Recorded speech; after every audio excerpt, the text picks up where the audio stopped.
Have you ever come across jewelry at a yard sale, thrift shop, or maybe even in your own jewelry box and you weren't sure if it was real or costume? I'm going to share some tips with you so you can tell quickly whether or not what you find is real or costume jewelry.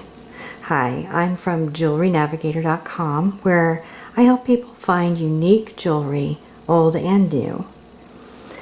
The tips that you want to look for, or the clues, are stamps and clasps.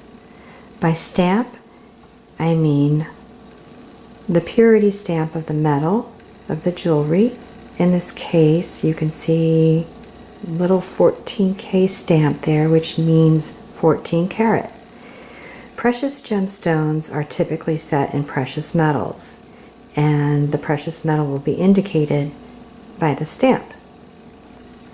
So that would be a really nice find to catch up in your jewelry box.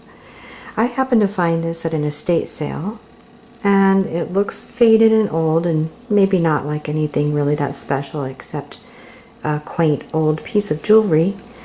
When I opened it up in the back here, you take a look, there's the 14K stamp. So the case of this watch is 14 karat white gold.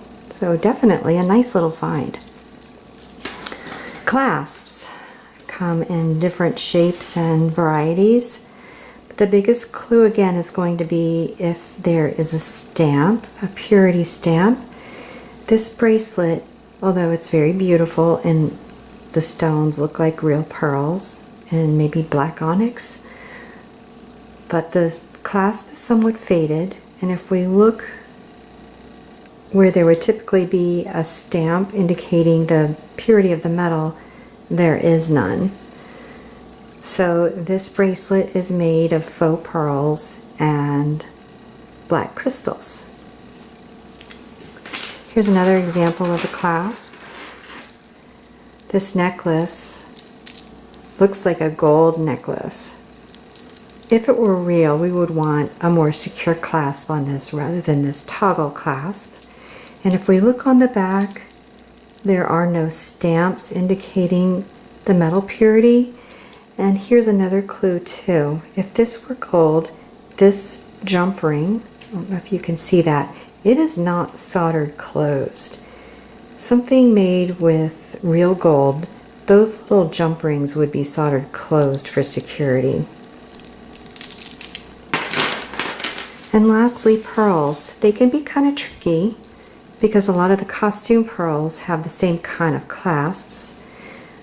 But the big clue, once again, get this so you can see. There we go.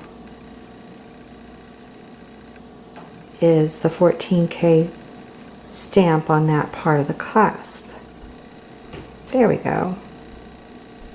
So those are quick tips and clues to help you determine whether or not what you find in your jewelry box or a thrift store are real jewelry or costume. Come visit me at JewelryNaviagator.com. I have lots of other tips and fun things to share with you. Thanks a lot.